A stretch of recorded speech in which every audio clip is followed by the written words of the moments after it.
এই 6টি কথা মেনে চললে আপনি সব জায়গায় দাম পাবেন। 1. কাউকে একসঙ্গে 3বারের বেশি ফোন কল করবেন না। যেহেতু আপনার কল রিসিভ করছেন না, তার মানে ব্যক্তিটি আপনার ফোন কলের চেয়েও গুরুত্বপূর্ণ কাজে ব্যস্ত আছে। 10-15 মিনিট পর আবার চেষ্টা করুন। কারো কাছ থেকে টাকা ধার বা ঋণ করলে সেটা অবশ্যই ফেরত দিন। যদি ঋণদাতার মনে নাও থাকে, তারপরেও তাকে সময় মতো ফেরত দিন বা তাকে এমনভাবে তা পুষিয়ে দিন যাতে তার মনে প্রশান্তি আসে, আর সাথে নমনীয় আচরণ করুন। 3. কখনো বিয়ে করনি কেন, কিংবা তুমি নতুন বাড়ি কিনছো না কেন?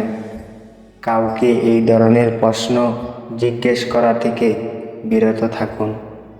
4. অন্যের মতামতকে সম্মান জানাতে শিখুন। কারো কথার মাঝখানে কথা বলবেন না। তার কথা শেষ হলে তারপর আপনি কথা বলা শুরু করুন। 5. কেউ যদি কোনো ছবি দেখানোর জন্য তার ফোন আপনার হাতে দেয়, তাহলে নির্দিষ্ট ছবিটিই দেখুন। গ্যালারির এপাশ ওপাশ করবেন না। সবাইকে সম্মান দিতে শিখুন, হোক সে রিক্সাওয়ালা কিংবা আপনার অফিসের বস। একটু কথা বললে যে মানুষটা খুশি থাকে, তাকে অবহেলা নামক বীজ দিয়ে কখনো মেরো না। যে ভালোবাসাতে বিশ্বাস আর ভরসা থাকে, সে ভালোবাসা ভেঙে দেওয়ার মতো কারো ক্ষমতা থাকে না। যাকে সত্যিকারের ভালোবাসা যায়, সে অতি অপমান আঘাত করলেও, হাজার ব্যথা দিলেও তাকে বলা যায় না। তুমি যাকে ভালোবাসো সে তোমাকে ভালোবাসবে, এমন কোনো নিশ্চয়তা নেই। ভালোবাসা কোনো ধন সম্পত্তির মোহ নয়, যে জোর করলেই তাকে পাবে। মন থেকে ভালোবেসে যাও, বাকিটা সময় বলে দিবে। অতিরিক্ত বুদ্ধিমান কাউকে বিয়ে করো না, কারণ দিনের শেষে তারা সম্পর্কটাকে মাথা দিয়ে মাপে। যারা মাথা খাটিয়ে সবসময় লাভ লোকসান কথা চিন্তা করে, তারা কখনো মন থেকে কাউকে ভালোবাসতে পারে না। সেই মানুষটার বর্ষা বেদনা যে সব হারিয়ে শুধু তোমার ভরসায় বসে আছে। কাউকে ভালো না বাসতে পারলে তাকে না বলে দাও, কিন্তু তাকে মিথ্যা স্বপ্ন দেখিও না। আগে শুনেছিলাম কষ্ট করে পাওয়া ভালোবাসা নাকি অনেক মজবুত হয়, আর এখন বুঝলাম বেজালের যুগে কষ্ট করে কোনো খাঁটি ভালোবাসা পাওয়া যায় না। সব কিছুতেই স্বার্থ থাকে। মানুষ কোনো জিনিসের মূল্য তখন বুঝতে পারে যখন সে হারিয়ে ফেলে। ফল যখন সৌন্দর্য হারায়, অস্তিত্ব টিকে থাকে।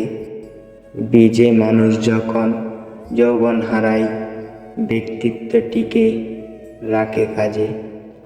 যদি কখনো শুনো আমার নামে কেউ বদনাম করছে, জেনে নিও কোনো একদিন নিঃস্বার্থভাবে তার উপকার করেছিলাম। মানুষ ভালোবাসা নিয়ে লুকোচুরি করে, কিন্তু ঘৃণাকে খোলাখুলিভাবে প্রকাশ করে। নিজের বিপদের কথা শত্রুকেও বলো না, সে মুখে দুঃখ প্রকাশ করবে আর অন্তরে উল্লাস বোধ করবে। সঠিক সিদ্ধান্ত আসে অভিজ্ঞতা থেকে, আর অভিজ্ঞতা আসে ভুল সিদ্ধান্ত থেকে। নিজের সমস্যাগুলোর সমাধান যখন নিজেকেই করতে হবে, তখন নিজের কথাগুলো নিজের কাছেই রাখাই স্নেহ। কাছের মানুষগুলো যখন বিশ্বাসঘাতকতা করে, পুরো পৃথিবীতে তখন দুয়াশার মতো লাগে। একজনকে জিজ্ঞেস করলাম, পৃথিবীতে কি আছে তোমার? উত্তর এলো, সময় ভালো থাকলে সবাই আছে, আর সময় খারাপ থাকলে কেউ নেই। ভেবে দেখুন তো, কি অদ্ভুত তাই না? যার কাছে পৃথিবীর সব দুঃখের গল্প বলা যায়, তার কাছ থেকে পাওয়া কষ্ট থাকেই বলা যায় না। কিছু মানুষের কাছে তার খুশির থেকেও তার পরিবারের খুশি অনেক জরুরি। মানুষের পেছনে যেটা হাঁটে সেটা হলো ছায়া, আর মানুষ যেটার পেছনে হাঁটে সেটা হলো মায়া। মানুষের পতন হয় তিন কারণে: মিথ্যা, অহংকার ও হিংসা। কেউ প্রতিশ্রুতি দিয়েও ছেড়ে যায়, আবার কেউ রোজ ঝগড়া করেও শেষ অবধি থেকে যায়। সুন্দর চেহারার অহংকার করো না, মৃত্যুর পর তোমাকে ছুঁয়ে সবাই হাত ধুয়ে নেবে। যে আপনার বিশ্বাস ভেঙেছে তাকে ধন্যবাদ দিন, কারণ সেই শিখায় বিশ্বাস অনেক বুঝে শুনে করতে হয়, না হলে এমনই হয়। মানুষ তার জীবনের দীর্ঘ একটা অংশ শুধু অভিনয় করেই কাটিয়ে দেয়। ভেবে দেখো, তুমি সব থেকে বেশি কষ্ট নিজেকেই দিচ্ছ অন্যকে খুশি করতে গিয়ে। মাঝে মাঝে আত্মীয় সম্পর্ক রক্তের সম্পর্ককেও অতিক্রম করে যায়। ধনী স্বামীর চেয়ে যত্নবান স্বামী হাজার গুণ ভালো। মানুষ পরিচিত হতে হতেই পরিচিত হয়ে যায়। খুব কষ্ট হয় তখনই যখন কোনো দোষ না করেও সরি বলতে হয়, শুধু সম্পর্কটাকে টিকিয়ে রাখার জন্য। কেউ বারবার অবহেলা করার পরেও যদি তাকে বলতে না পারেন, তাহলে বুঝবেন আপনি তার কাছে খেলার পুতুল হয়ে গেছেন। সময় থাকতে পিছিয়ে আসুন। একটা বেকার ছেলের প্রতি তার বাবার সহানুভূতি আসে না, একটা ডিভোর্সি মেয়ের প্রতি মায়ের কিন্তু ভালোবাসা থাকে না। অবস্থান রং বদলায়। তুমি আকাশ সমান বড় হও, কিন্তু তোমার পা যেন মাটিতে থাকে। শিক্ষিত হয়ে কী লাভ যদি মানুষকে ভালোবাসা, সম্মান দেবার মতো জ্ঞানটুকুই না থাকে? তুমি নিজেকে কোনো ধনী মানুষের সাথে তুলনা করে কষ্ট পেও না, বরং রাস্তায় পড়ে থাকা মানুষের দিকে তাকাও।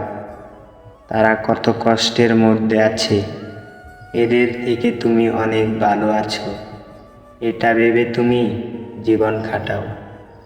বুদ্ধিমান ও জ্ঞানী মানুষের মধ্যে তফাৎ কি জানো?